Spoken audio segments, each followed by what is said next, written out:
This is a Renew original recording. Hello and welcome to the Believing People podcast. My name is Matthew Butler and I'm your host, or as I like to say, your facilitator. Today I have with me Young, who shares his remarkable journey beyond the glitz of his DJ lifestyle. Young takes us through the entirety of his time and addiction, including the smuggling of drugs at an early age, as well as battling the grip of cocaine and smoking heroin while entertaining the elite with his music endeavours all over the globe. In our conversation, we uncover Young's struggle to maintain his lifestyle, the exposure of his addiction, and the realisation that success doesn't shield against turmoil in addiction. Young, thank you very much for coming on the Believing People podcast. Can we start by you telling us a little bit about yourself?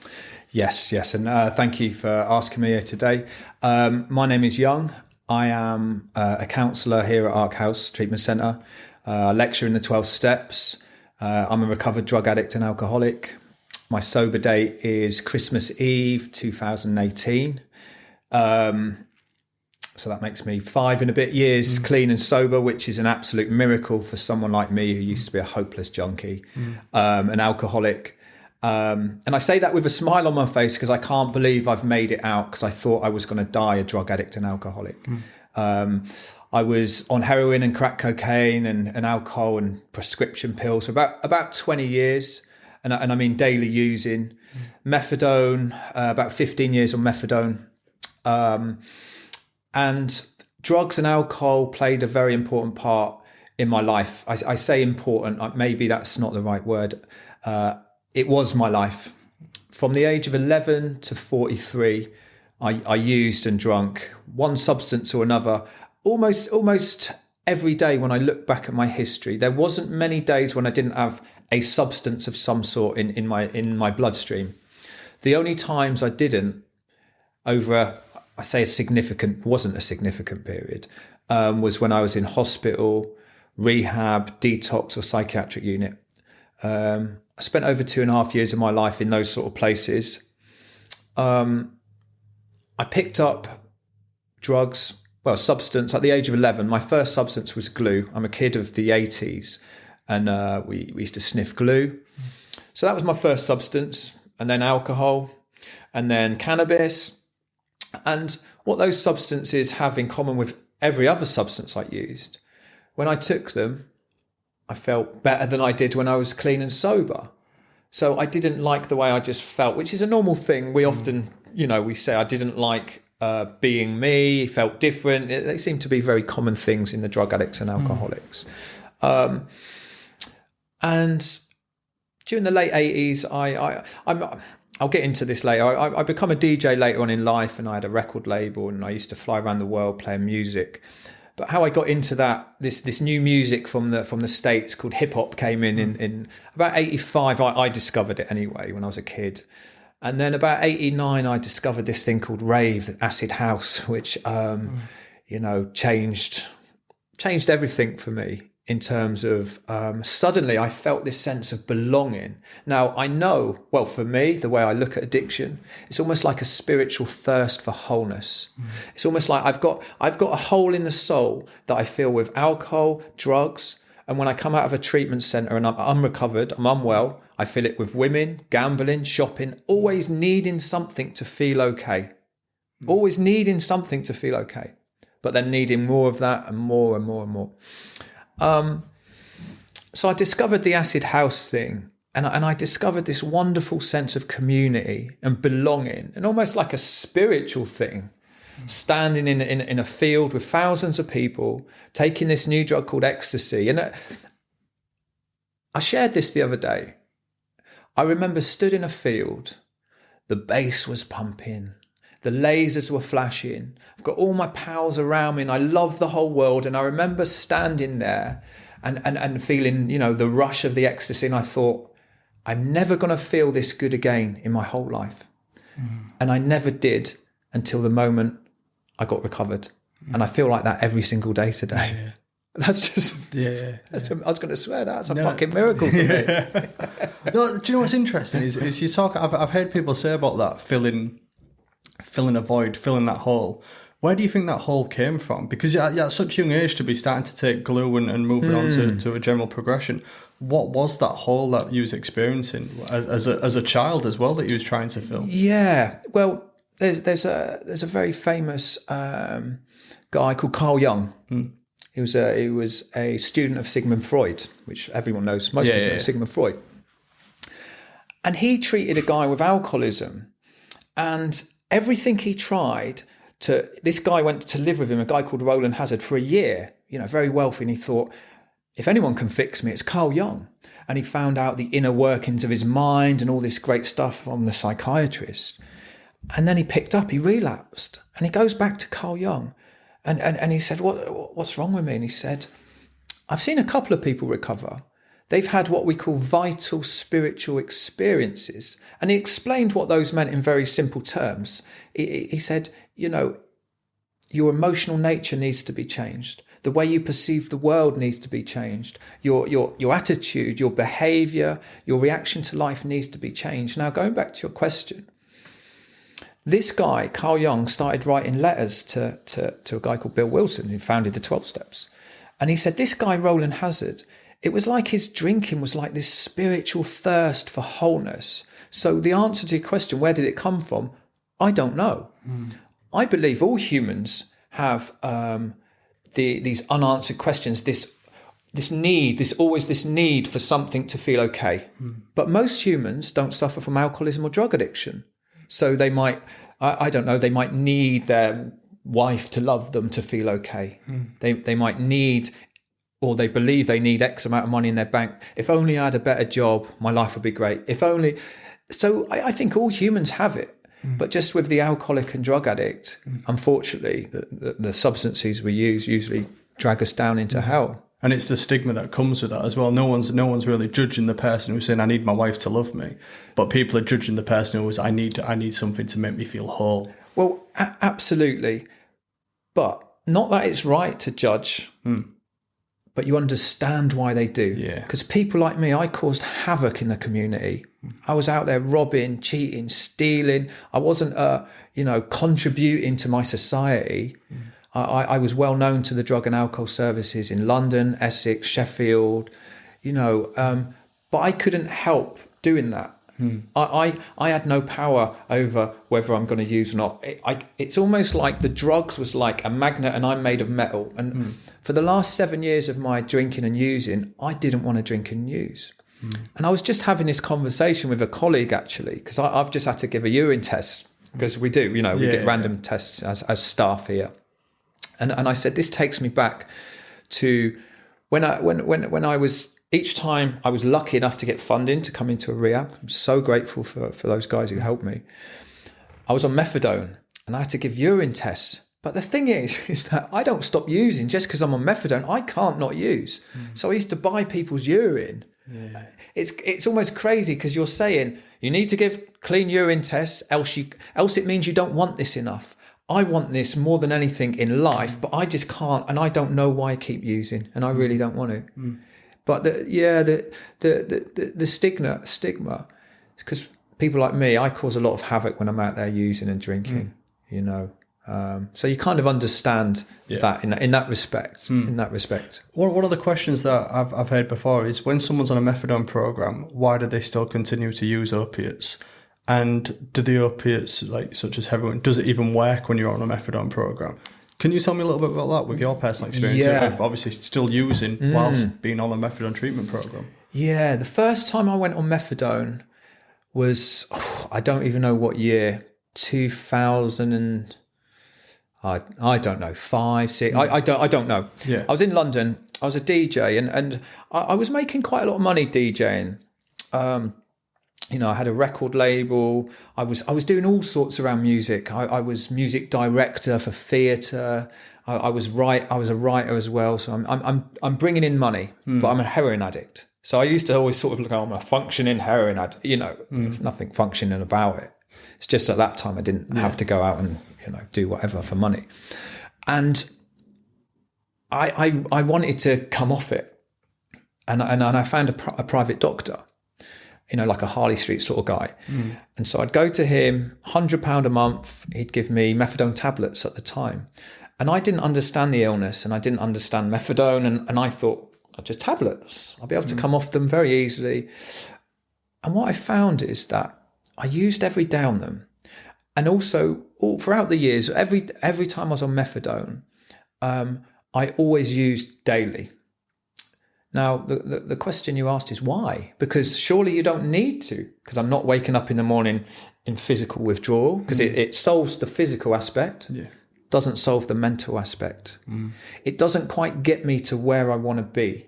I feel some sort of tiny bit of warmth, but it doesn't get me to where I really want to be. It almost brings on this phenomenon of craving. I put methadone in, something happens in my mind, and I want something a bit stronger. It's an absolutely flawed drug. It's like, so to get off drugs, I'm going to give you more drugs.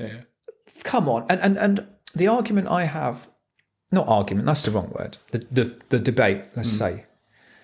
I've worked with some guys in the field, and they've said, look, this is the best we can hope for these guys, is just them to just be parked on meth. And I'm like, surely we can think a bit bigger than that, man. Surely. They don't look well. They don't look like they're loving life. I know a lot of those guys, and they've just, it's almost like, this is the best you can do. And I get it. I get harm reduction. I understand that. But this is only my personal belief. We should be aiming for abstinence. Yeah. And for as how long as methadone has been around, you'd think that maybe by now we would have found better solutions to the problem, I guess, rather than just going to it. I'm really interested. I want to talk about this DJ career, because to talk about all the accolades of, being a musical director, to do that and still have a heroin addiction, how did those two sort of coincide? Because it's a great job to be funding a drug habit, something like that. The money was coming in, as you said. But how do you maintain a career like that whilst being a heroin addict? Yeah. So, my drug history, I tried heroin when I was about 18, but it was always the drug that scared me. As long as I don't do that, I'm not a junkie. And I flirted with it over the years, but it wasn't a full-on habit until maybe, I don't know, 30. And I mean a daily habit. As my DJ career took off in London, I started putting on club nights for students. I was drug dealing for about 15 years before that. And I started doing a lot of cocaine and a lot of drinking. And the more coke I did, the worse the come downs were. So I started doing a lot of prescription drugs like Valium and stuff like that. And then I started doing a little bit of heroin, and I found that it worked in the sense of, I don't feel so edgy now. And I started getting more and more gigs in London, and I'm bringing in money. And then, what used to happen is that I would do this residency in Shoreditch in East London. I did it for about 15 years, and I'd get paid a big wad of cash at the end of the night. And I knew this guy, and I'd start doing that more and more. And then before I knew it, I'm using daily, and I'm flying around the world quite a lot. And I'll tell you this one story. I was working a lot for Google, DJing for them. And once a year they do this huge event in Switzerland at the World Economic Forum in Davos. And this is a place where you have, the world leaders and big pop stars. They all meet up to discuss world poverty. The irony of that, the last time I played out there, it was me, Idris Elba, and Mary J. Blige on the bill. Obviously I'm not the warm-up guy. But I'm still getting paid well. Mary J. Blige, she got $250,000 for like a 45-minute set, etc. So the irony is they spend all this money and they're discussing world poverty. But I'm playing at these places, and I'm running into the toilets to snort heroin because I just want to get it inside me quick. And then I'm back on the decks, and then on the dance floor is like, at this particular time, I remember Bono from U2, Bill Clinton, Archbishop Desmond Tutu, and Stelios from EasyJet. And I remember just finding it really hilarious. But it's kind of like this paradox of my life. It sums it up in that moment. On the outside, it looks all shiny, but in the inside, I'm starting to hang out now and again in like crack houses in Hackney, and it was like this double life that I held together for quite a while. I bought a nice house in Brentwood in Essex. It's quite a flashy sort of place. I had a nice car. I had a nice missus who worked in the City of London, not a drug user at all. Somehow, I'm just hanging on to this thing by a thread. It was it was horrible in the sense of I'm having to lie. I'm having to lie to the woman I love. I'll give you an example. What went through my head then, I was thinking, I hope she never listens to this, because she doesn't know so much of this stuff. She knows, what I am and who I am, but she'd come back from work, because when we're together, I'm using heroin every day, but I'm not using as much as I want to use. She'd go to bed. By now, we've moved from East London, where I score my drugs, to Essex. Because in my mind, I'm on methadone, I'll move to Essex and I won't use, and I'll wean myself off. But all that happened is every night I drive into East London to score. I wait for her to go to bed and I creep out and I drive to East London. And I remember one night I'm scoring and the phone goes and it's her. And she said, "Where are you?" And straight away, typical drug addict, I can lie like that. I went to the shops, I went to the garage to get some cigarettes, and I've got a puncture on my car now. And just to have to do that all the time, just this kind of this edginess that you're going to get caught. And ultimately that's what happened. And she caught me using and she chucked me out. And then my life started really falling apart. But for many years, I held it together. I used to go into the studio, using heroin and making records, and no one in my circle of friends, they all just thought I was a cokehead, and that's kind of socially acceptable in those circles. Absolutely. Yeah. They had no idea of what I was really doing. People would look at that and listen to that story about the life you live in and think, what would be the need for me taking drugs? Surely that you'd be happy with all of that, having such a good life.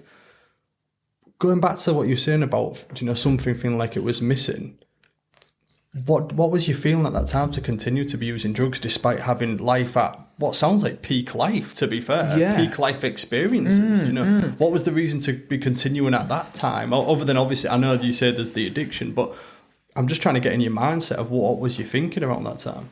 There was no thinking around it. You're absolutely right. On the outside, I've got a fantastic life. Now, before I worked here, I worked for another company, and I would go and live with billionaires. I've lived with Premiership football players who all suffer from the disease of alcoholism or drug addiction. And I remember working with a well-known football player.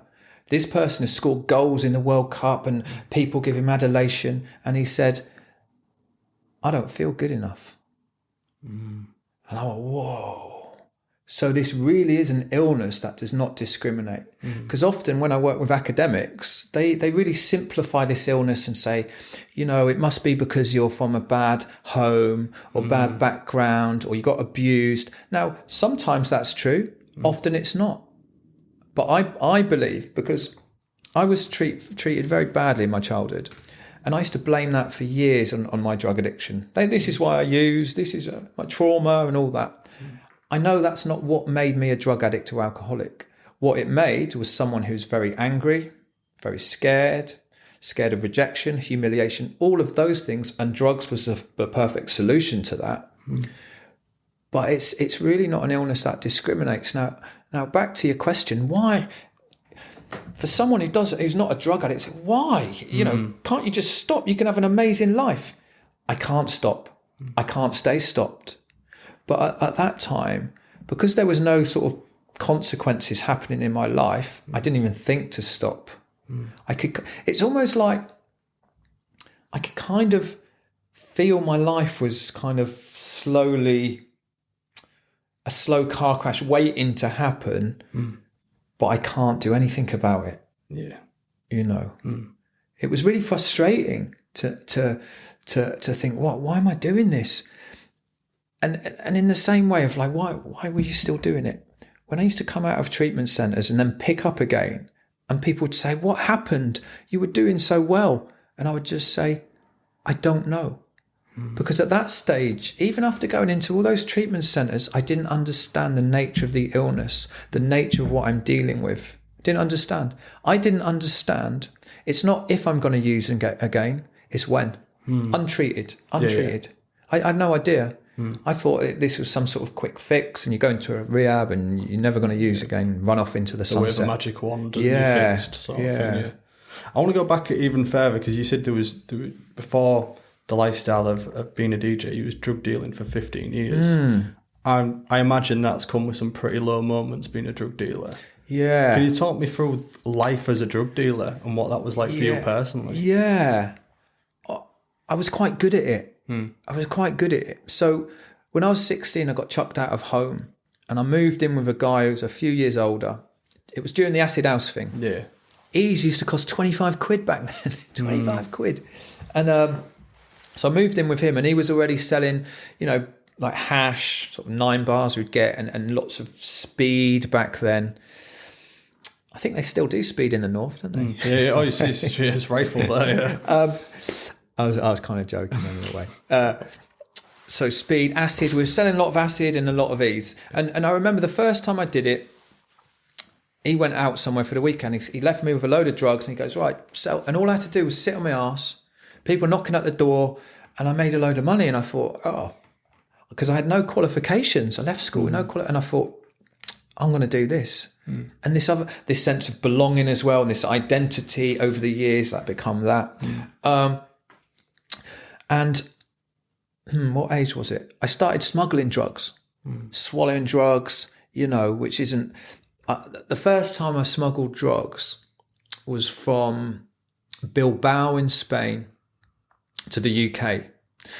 And I remember a friend of mine who used to do it regularly said, right, basically, Young, when you do this, you have to prepare yourself.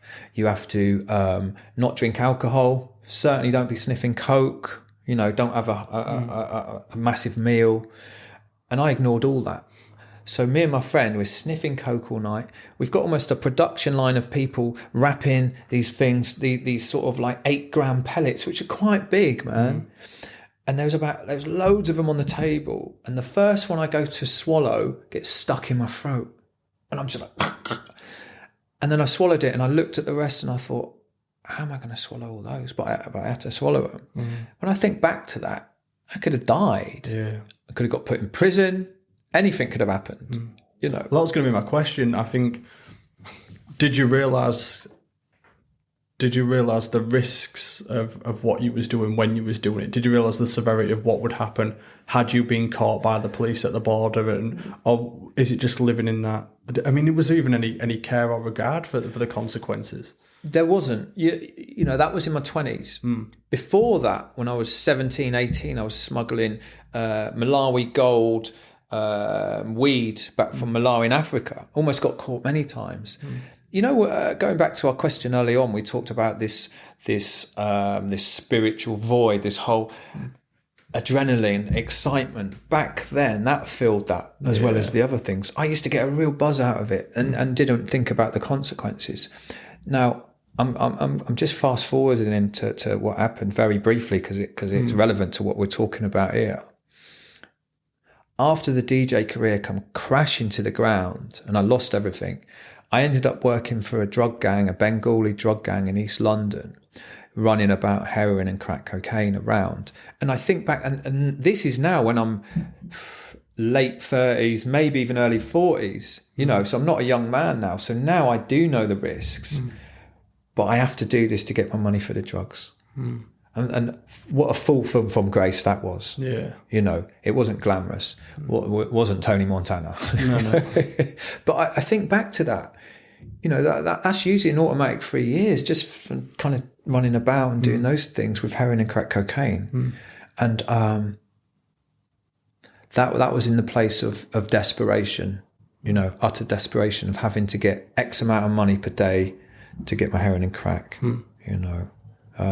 But yeah, I didn't even give it a thought back then. I liked it. I liked it. It almost become, because we talk about in recovery, don't we? We need to develop a new way of living, a new way of living. And because for all those years, if we've lived a certain way, it's almost part of our persona. And often we wear these different masks and I've got this one. Everything has to change.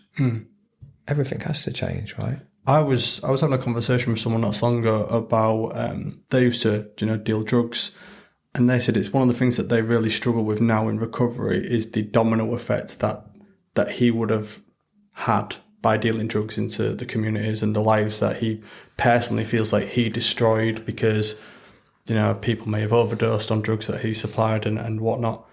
Is that something that you ever think about? And if so, how do you deal with those feelings? Yeah, that's a good question. It's not something I think about, actually. No. I've never made someone buy drugs off me.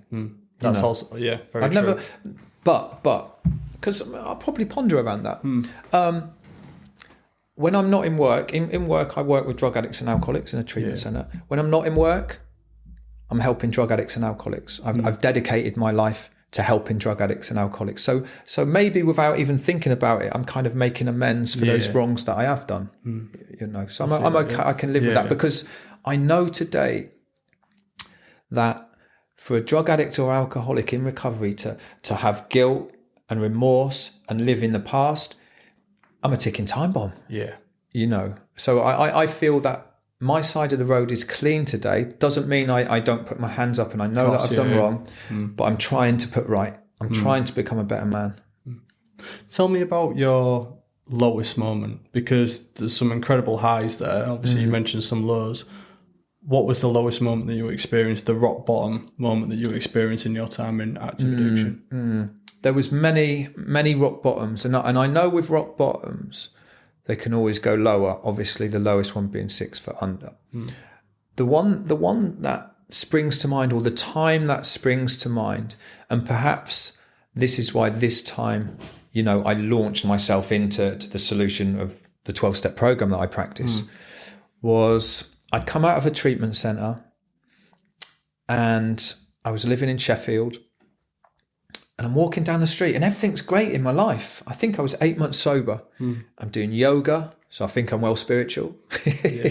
I'm, there's a woman in my life, got a new pair of Air Max, I'm bouncing around. I think I'm, Mr. Recovery. And I'm feeling great. I'm feeling amazing. And I thought, I'm really positive. And I'm walking down the street and I see this guy begging. And suddenly my head twists. And this thought comes into my head, that would be nice. Where did that come from? This strange mental blank spot that at that moment, I'm unable to bring into my mind with sufficient force. What happened last time you used, or the time before? You've just done a detox. I'm unable to bring, my mind does not save me in those moments. Yeah. And so I go to this guy and I'm like, I'll buy you one and sort me out. He goes, I'll take you to the dealer. And he walks me basically to the block that I'm living in. And I remember thinking, I'm in trouble here, aren't I? And for the next year and a half, I'm using daily. I'm flat out using. And I had no possessions. I had a rickety sofa. I had a cracked phone that I was watching whatever on every day. And my days consisted of, and these are what I think, the low. This was the gift of desperation I was given at the end. I'd wake up maybe 4 p.m. because I just want to sleep the day through. I'd go and get my methadone. I'd go and rob a bottle of vodka. I'd go and hustle for money. And I'd go and score. That was it every single day. I didn't see one person, one friend in that year and a half because I'm not answering the phone if the phone's still going. I don't want to see anyone because I feel so ashamed. I feel that I've let myself down and I can't believe this has happened again. I wasn't eating for days. I remember going to a food bank quite a few times. Wasn't eating for 4 days at a time. That would be quite normal. When I came into Ark House, I was 8 stone in weight. Bones sticking out of my cheek. I had 1 bag of clothes. That was all I owned in the whole world. I remember going around, the block outside on my hands and knees, picking up dog ends off the floor.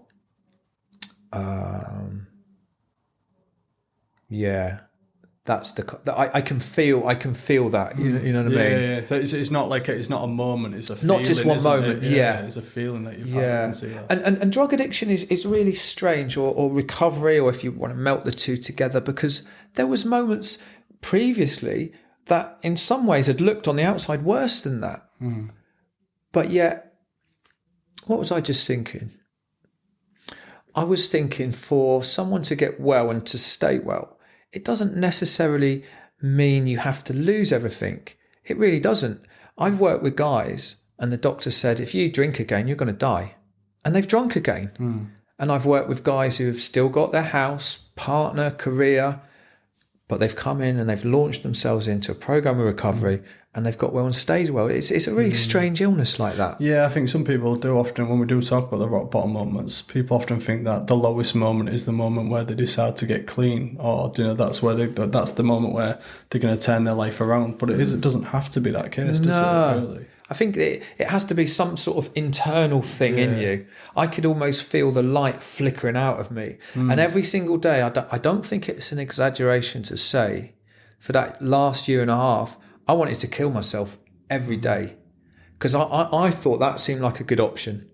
I couldn't, I'd wake up every morning and just feel absolutely depressed, hate myself, not seeing my kids, just beating myself up with a baseball bat, and then having to go and get methadone and feeling like I'm a scumbag, and going into the methadone clinics and being around people that are as sick as I am. And it doesn't really give a sense of well-being, or it's I feel for people out there. I've been there. I feel for them. It's a really tough one. It's a really tough one. What's changed then for someone who's been through the rehab process as often as you have? What's made this time different then? To celebrate 5 years of sobriety, what's the difference between this time and all the other times? The 12 steps. Yeah. Is this your first time? Was this your first time using the 12-step program then? Or? Yeah. Because I often hear people say 4 or the door. There's a lot of people who tend to drop out at step 4 and don't really commit to the program. So what was it about the program that really resonated and worked for you this time? I was in and out of, we call it the rooms of different 12-step fellowships for about 10 years. All those times I was in, treatment, I'd come out, go to meetings. I was just going to meetings.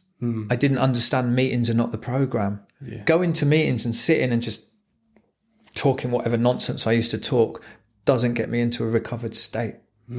I used to think the program was meetings because there's a lot of emphasis.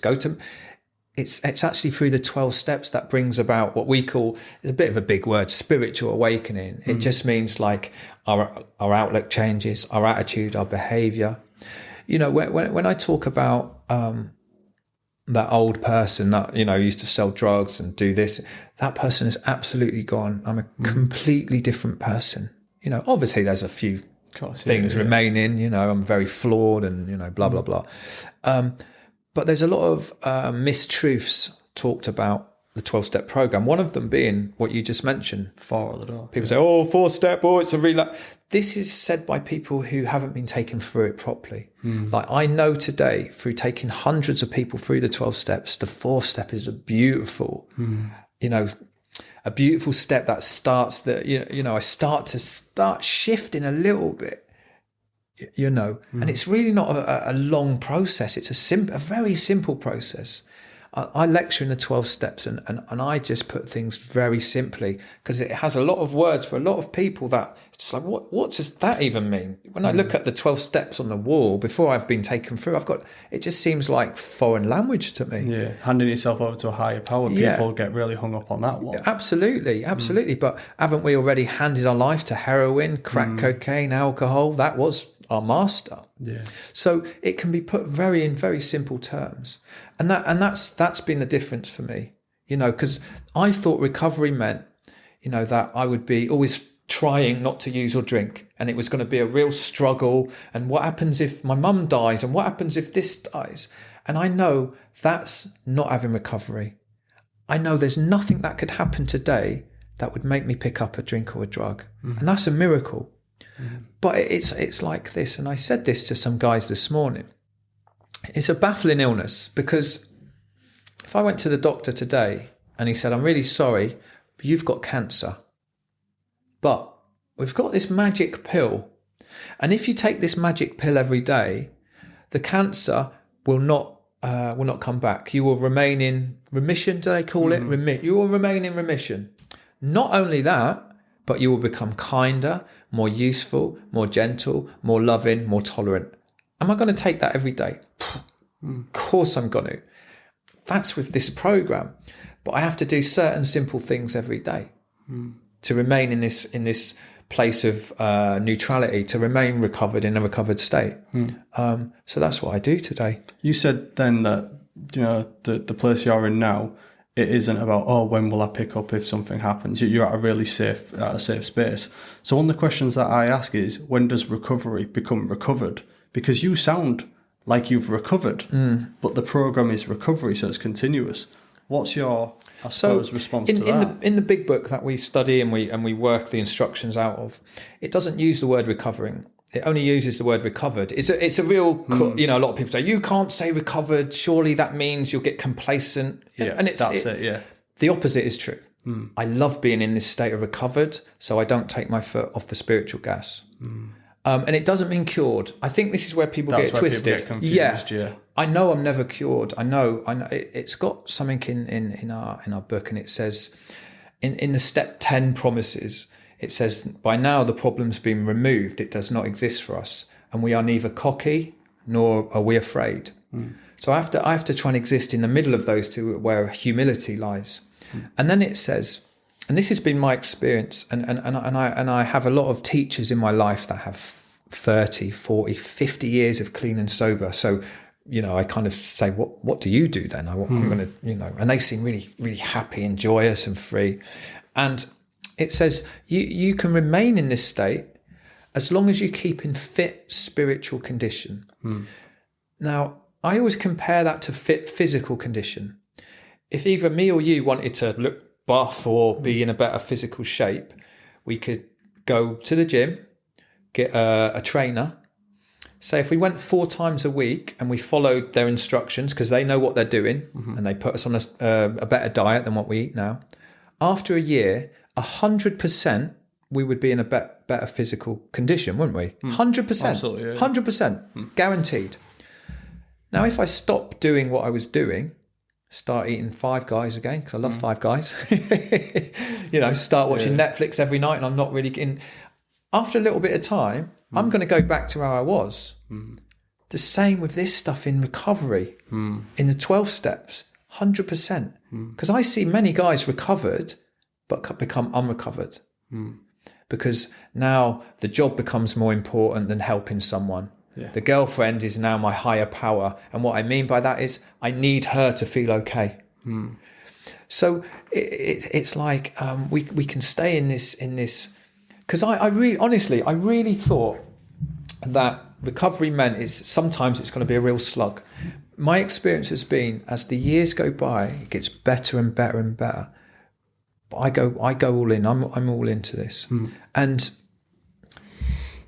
out of the 4 treatment centres I've been in treatment that because I used to go in for 6 months at a time, 8 months at a time, hundreds of people.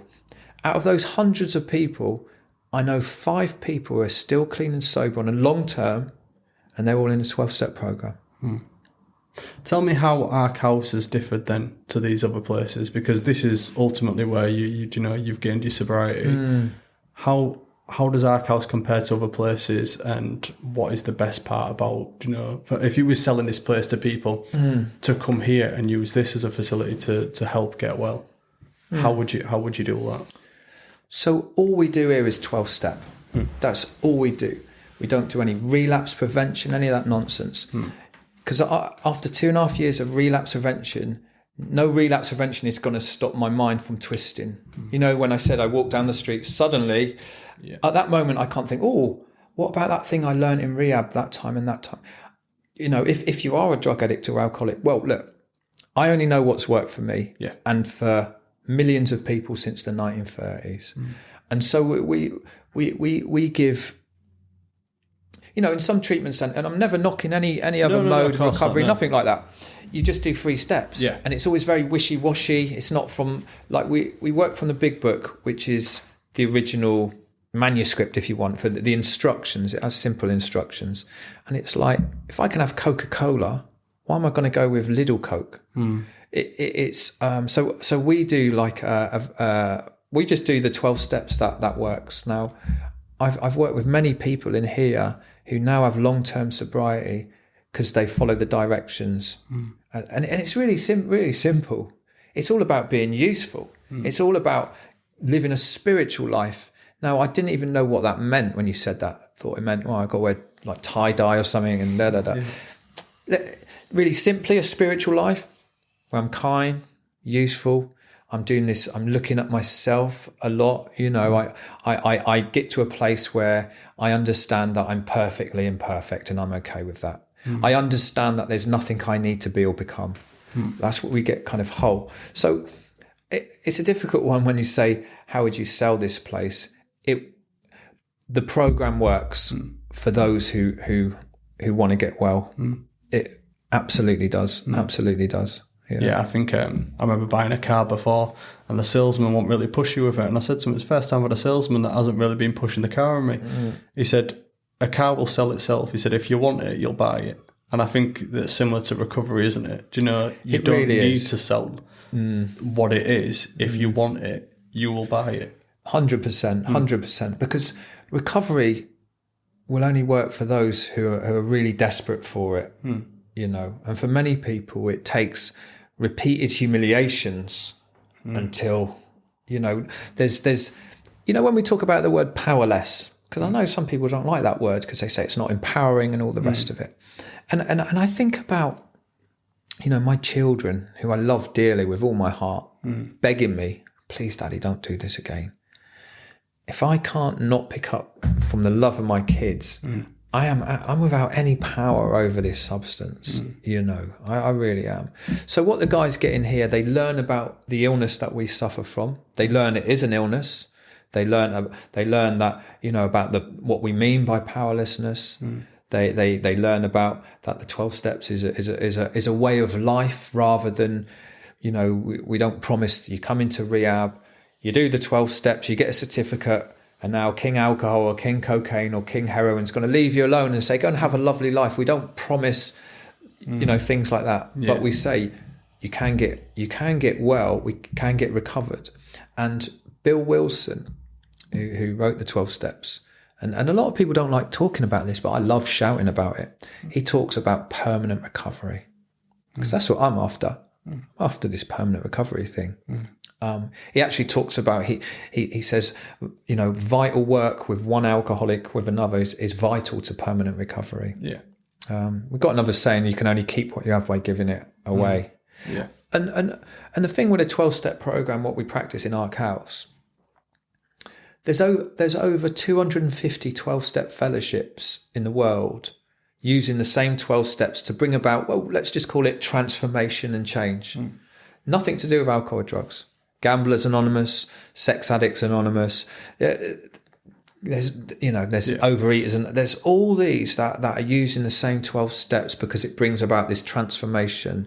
Because what used to happen, I'd leave treatment and there was no change in me. I was just sober and clean. I'm still getting annoyed by people when they don't do what I do. I'm still acting like an idiot with women. There's no change. The behaviour hasn't changed. Yeah, so all that's happened. And the same as a detox. If you put me in this is how I know that drugs and alcohol wasn't my problem. It became the problem, but it was my solution to life. If you take out the solution to my life, all that I've done, think about a weed that's growing out of the garden. I've just cut off the top. So it looks all right for a minute, but I haven't got to the root of the problem. So what we do in the 12 steps, it gets right to the root of the problem by step 4, actually. And it's like uncovering what the root is of our problem. So we're not just cutting off the top, we're getting down to the root. We're getting down to the root. And it's this very transformative process. But it's just the beginning. And then we carry on when we get out there. And as cheesy as this is going to sound, but I'm going to go for it anyway. What we do in here, or the 12 steps in general, we're changing the world. I told you it's cheesy. We're changing the world one addict and one alcoholic at a time. What I mean by that is each alcoholic or drug addict who becomes well, recovered if you want to use that word, you don't have to, but let's just say becomes well, has long-term sobriety. I'm talking 5 years, 10 years, 20 years. That's now a better mother, better father, better brother, better sister, better parent. This is now someone who's paying taxes, who's contributing to their community, to their society, isn't out there robbing people, isn't signing on, isn't a drain on medical services or drug and alcohol services. That's how we're changing things. Yeah. Blows my mind, man. Absolutely, yeah. No, I love it. It's the domino effect, isn't it, of what goes on? And like you said, it's the way things are passed forward. Absolutely. It really is. And we can help, and we teach the guys in here. I say, you can help when no one else can. Doctors can't do anything for the drug addict or alcoholic. They can't. No. They can't. They'll say that when they really, they can give us methadone. And look, I love doctors, don't get me wrong. Or they could put us in a detox, but it doesn't solve the riddle. But another alcoholic or drug addict, they've lived that stuff. They're worse. Their background now is their biggest asset. Young, thank you so much for coming on. I've just got a few questions that I'm going to ask. I'm just going to try and find them, actually, because there should be some. That's got my name on. That's why. Thank you. So I'd like to end all our podcasts with these questions, and nothing related to what we've spoken about so far. Just some quick fire questions. What's your favourite word? It always throws people off when we go into everything we spoke about, and then we come into this. My favourite word, recovered. Least favourite word? Triggers. Tell me something that excites you.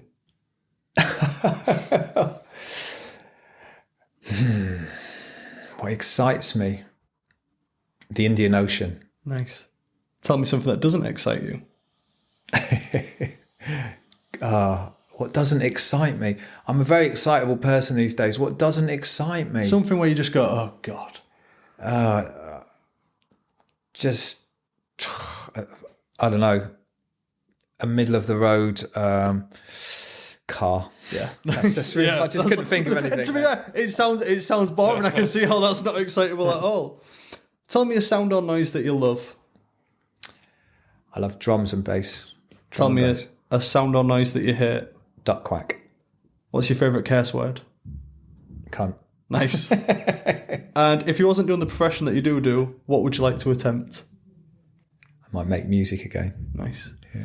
Young, thank you so much for coming on the Believe in People podcast. You have been absolutely fantastic. Thank you, guys. And if you've enjoyed this episode of the Believe in People podcast, then please check out our other episodes and hit that subscribe button.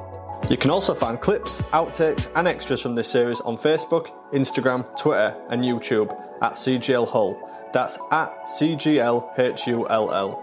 We're on Apple Music, Spotify, Google and YouTube Music, so please like and subscribe to be notified about new episodes. You can also search for Believe in People podcast on your favourite listening device, and if you can leave us a review, that will really help us in getting our message out there and rising up the daily podcast charts.